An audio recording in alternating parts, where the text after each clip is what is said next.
Have you ever felt like you've completely messed up? Like you've hit rock bottom and there's no way back up? I know I have.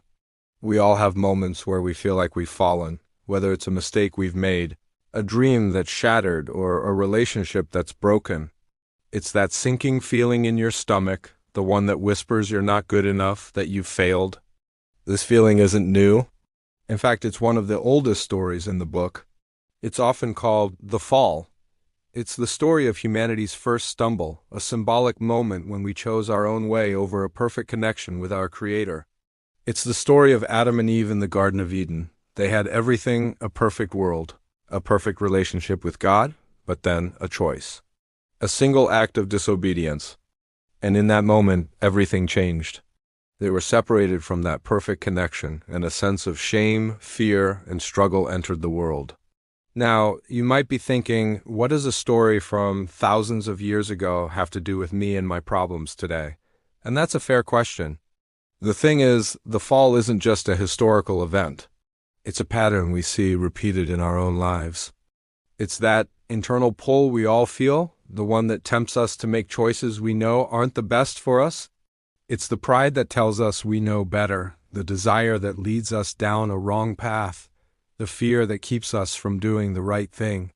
Every time we gossip, every time we hold a grudge, every time we choose selfishness over kindness, we're reenacting that same story. We are creating a little bit of distance between ourselves and the person we were created to be, and between ourselves and God, it's like we're building a wall, brick by brick, with our own hands. And we end up feeling isolated, anxious, and lost, just like Adam and Eve did when they hid in the garden. We're searching for something to fill a void that only a divine connection can truly satisfy. This state of separation, this fallenness, is the root of so much of the pain and brokenness we see in the world and in our own hearts.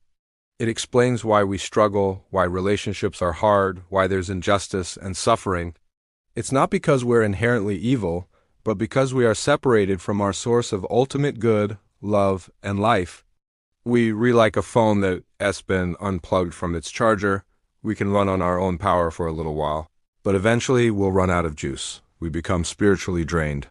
So, is that the end of the story? Are we just doomed to a life of falling and failing?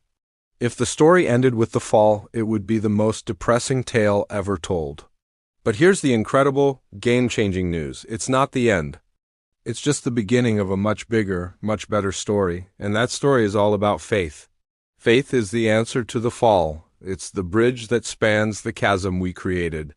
While the fall was about humanity turning away from God, faith is about God turning towards humanity with open arms.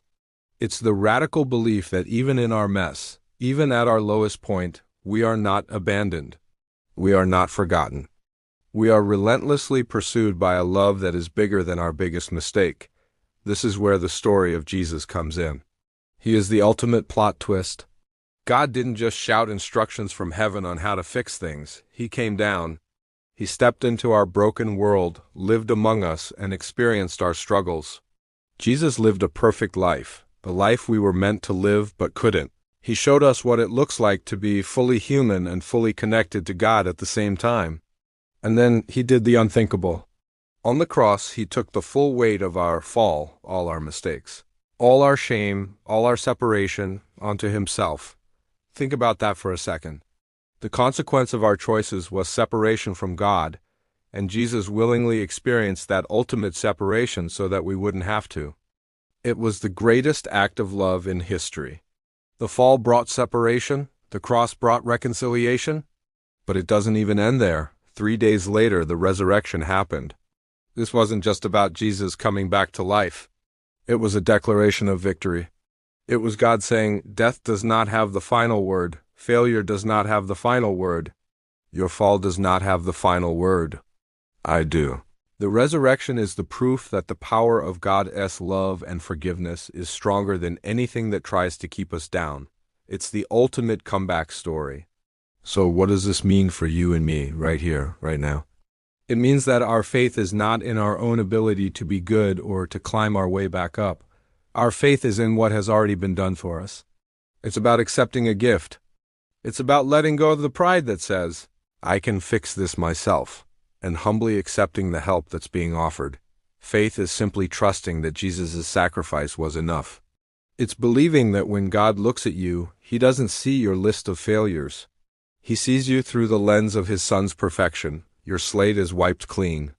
The wall of separation is torn down. You are invited back into that perfect, loving relationship you were always meant to have. This isn't a one-time transaction, it's a daily walk. Faith is waking up each morning and choosing to trust God with your day, even when you can't see the path ahead. It's choosing forgiveness when you want to hold a grudge. It's choosing hope when you feel despair. It's choosing to believe in the promise of restoration even when you still feel the effects of the fall. Living by faith doesn't mean your life will suddenly be perfect. You'll still face challenges. You'll still stumble. The difference is now when you fall, you don't stay down. You know you're not defined by your fall. You are defined by the one who picks you up. You can get back up, dust yourself off, and know that you are forgiven, loved, and secure. Your identity is no longer fallen. It is redeemed. It's a journey from the Garden of Eden to the foot of the cross and onward into a new life. The story of the fall is our story, yes, but it doesn't have to be our ending. The story of faith, of redemption through Jesus, is also our story if we choose to accept it. It's an invitation to trade our brokenness for His wholeness, our separation for His presence. So, if you're feeling lost today, if you feel the weight of your own fall, I want you to know there is hope. There is a way back. It's not a complicated set of rules. It's a simple act of faith, a turning towards the one who has been waiting for you with open arms all along. Thank you so much for spending this time with me. If this message resonated with you, I'd be so grateful if you hit that like button and subscribe to the channel for more content like this. It really helps us reach more people with this message of hope. Have a blessed day, and remember, your fall is not your final chapter. The morning after the fire, the air inside Thompson & Co. felt different. It was still thick with the lingering scent of smoke, but something else had taken its place, something invisible, yet powerful. It was respect. For years, Daniel Brooks had been a ghost in these hallways. People walked past him, their eyes gliding over him as if he were just another part of the building. But now they stopped, they shook his hand. They offered him coffee, a smile, a quiet thank you. Daniel didn't crave the attention. He just wanted to get back to work. But deep down, in a place that had been silent for far too long, that respect felt like a balm. Healing a wound he hadn't known was still open. A call came from the top floor. Mr. Thompson was waiting for him. As Daniel walked into the pristine office, the CEO was already pouring 2 cups of coffee. "Brooks," he said, his voice steady, "you saved more than just machines last night. You saved people's jobs?" He slid an envelope across the polished desk. Daniel opened it. Inside was a check for a modest raise and a handwritten note from Thompson himself. It read, "*Integrity doesn't need a title to be seen." Daniel's hands trembled slightly. "Thank you, sir," he managed. I don't know what to say." Mr. Thompson leaned back in his chair. "Just keep being the man you were when nobody was watching," he replied with a knowing smile. Weeks turned into a month. Daniel was promoted to building supervisor, a new title, a new set of keys. But he never forgot the feeling of being invisible. So he started a quiet ritual. Every night, before locking up, he'd leave a small, handwritten note somewhere in the building for someone to find. On a coffee machine, he left, "If today was hard, remember it taught you something strength can use tomorrow." On a random desk. Your value isn't measured by your productivity. Soon, employees started looking for them. They called them Brooks Notes. A subtle shift began to ripple through the company. There were fewer complaints, more collaboration. You could hear laughter in the break room again. One afternoon, Daniel found a folded piece of paper taped to his utility cart. It read, "Your words help me tell my dad I forgive him." He smiled, a profound realization dawning on him. Kindness travels further than any paycheck. Among those watching this change was Ethan Cole, a 22-year-old intern who seemed permanently attached to his phone. Ethan came from wealth, but he carried an emptiness that money couldn't fill. Recently, his father's business had collapsed, and the bitterness had soured his entire demeanor. He began treating people he deemed beneath him with the same cold indifference he felt at home. One evening, Daniel saw Ethan struggling to lug heavy boxes to the elevator. "Need a hand?" Daniel asked warmly. Ethan hesitated, his pride warring with his aching arms. Finally, he nodded. As they stacked the boxes side by side, Daniel spoke quietly. "You know, you remind me of myself years ago, thinking I had to do everything alone." Ethan frowned, confused.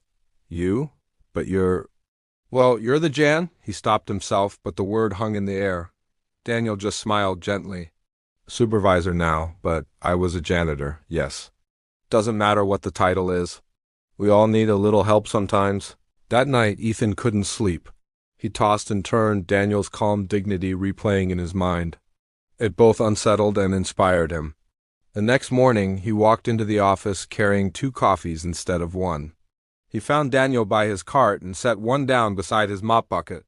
"Figured you might need it," Ethan muttered, avoiding eye contact before walking away. It was the smallest of gestures, but it was the start of an unlikely friendship. Kindness, it turned out, was contagious. It began spreading like wildfire. When the receptionist's mother fell ill, the staff quietly pooled their vacation days so she could be by her side without worry. When the night guard's car broke down, it was Ethan who started a GoFundMe. It hit its goal in 2 hours. Nobody orchestrated it, it just happened. Daniel watched from the sidelines, his heart full. He knew what was really happening. The same grace that had once found him was now weaving its way through every heart it touched. On Sundays, Daniel started volunteering at the community shelter downtown. It was the same one that had given him a warm blanket and a bowl of soup when he had nothing left. He didn't go there to preach or seek pity. He went to share his story, to remind others that redemption isn't some distant miracle, it's a decision you make every single day. "You don't have to believe in perfect tomorrows," he'd tell them. "Just better ones." They started calling him Pastor Brooks, a title he never asked for. He just listened, handed out food, and believed in people until they could believe in themselves again. One crisp Saturday evening, as the sun set behind the skyline, a familiar face appeared at the shelter's entrance. It was Maria, and holding her hand was their daughter, Lily. Daniel froze. Lily saw him, and her face lit up. "Daddy!" she cried, running into his open arms. Maria watched them, her eyes glistening with tears. "I heard about everything," she whispered. "The company, the fire, the kindness." Daniel held his daughter close, a soft smile on his face. "It wasn't me, Maria. It was what kindness does when you let it in." She looked at him, truly looked at him, for the first time in a long time.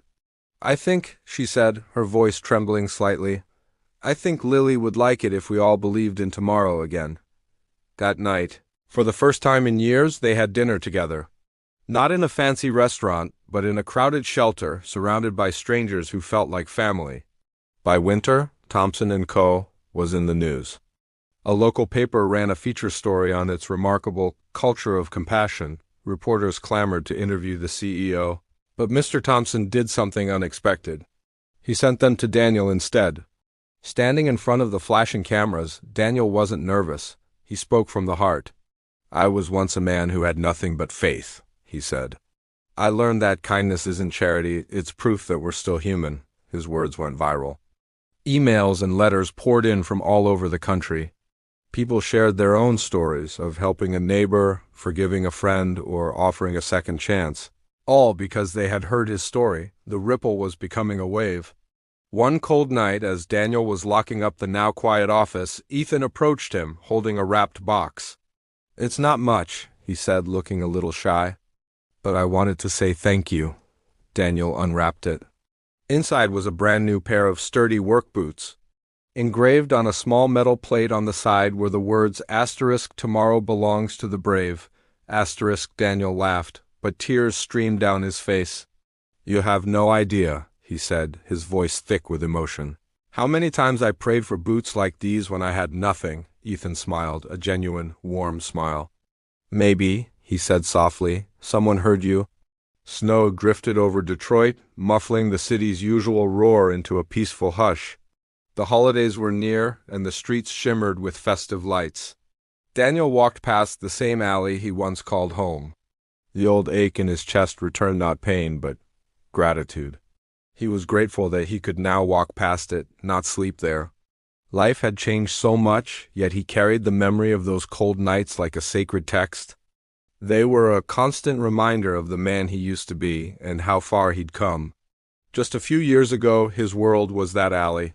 His bed was a pile of cardboard, his dinner whatever kindness a stranger could spare. Hope was a luxury he couldn't afford. Then came Mr. Thompson, the owner of a large facility management company, who saw something in Daniel's eyes, not a victim, but a survivor. He offered him a job as a janitor. It wasn't just a job. It was a lifeline. Daniel scrubbed floors, cleaned windows, and polished brass until they gleamed. He wasn't just cleaning a building. He was scrubbing away the shame and despair of his past, one tile at a time. He arrived early, stayed late, and his quiet diligence didn't go unnoticed. Then came the day that changed everything. Mr. Thompson called him into the boardroom a place. Daniel still entered with a sense of awe. The company's directors sat around the polished table, their faces serious. Mr. Thompson smiled. "Brooks, do you know what leadership is?" Daniel hesitated, feeling small in the grand room. "I'm not sure, sir. Maybe showing up when it's hardest?" Thompson's smile widened. "Exactly. You've been showing us that for 2 years. That's why we're promoting you head of facility operations. Full benefits. And I want you to lead our new community impact program." Daniel was stunned, speechless. "Sir, I don't even have a degree." "Then you'll be the first head without one," Thompson replied firmly. We're also starting a mentorship fund in your name, the Brooks Second Chance Fund, to help people get back on their feet, just like you did." The room erupted in applause. Daniel's hands trembled and his voice cracked as he whispered, "Thank you." He knew this wasn't just about him. It was a testament to what faith and a little bit of trust could build when everything else seemed lost. The Brooks Second Chance Fund launched that spring. It offered job training, housing aid, and a listening ear to those who had lost everything: veterans, single parents, people recovering from addiction. Daniel visited the program center every week. He didn't just manage it, he lived it. He shook every hand, remembered every name, and listened to every story.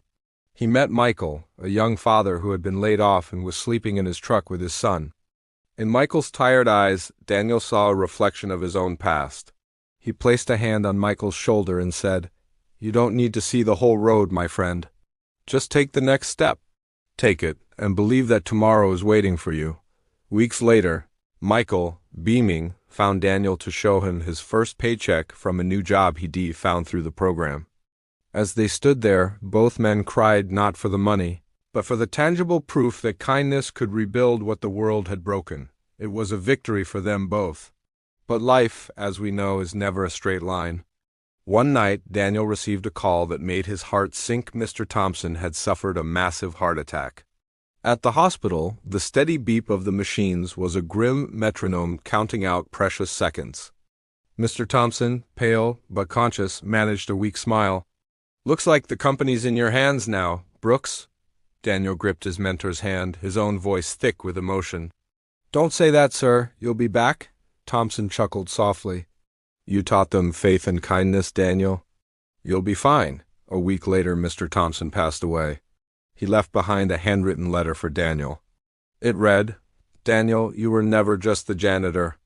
You were the light that reminded this place what humanity looks like. Keep believing in tomorrow, not because it's easy, but because people like you make it possible."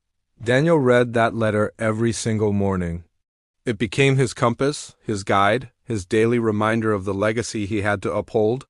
On the 1-year anniversary of the Brooks Fund, Daniel was invited to speak at a national conference on corporate compassion.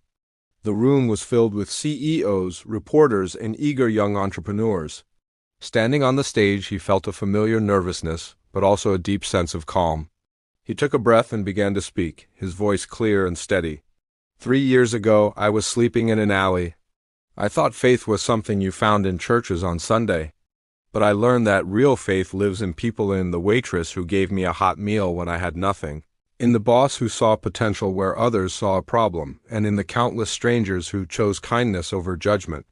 We talk about success in terms of money and titles. But I've learned that true success is when someone looks at you and says, "Because of you, I didn't give up." A profound silence fell over the hall. Then applause started, a ripple that grew into a thunderous, unstoppable wave. Reporters scribbled headlines that would appear the next day. "The janitor who saved a company is now saving lives." That evening, Daniel returned to his modest apartment. It wasn't a mansion, but it was home. The smell of dinner filled the air, and the sound of his daughter Lily's laughter was the sweetest music he'd ever heard. Lily proudly showed him her school essay, titled My Hero. The first line read, "My dad once had nothing, but he gave everyone everything." Tears blurred Daniel's vision. He hugged her tightly, whispering, "Sweetheart, if you ever lose your faith, just remember, tomorrow's always waiting for you." His wife, Maria, smiled through her own tears. "You finally got your tomorrow, didn't you?" Daniel nodded.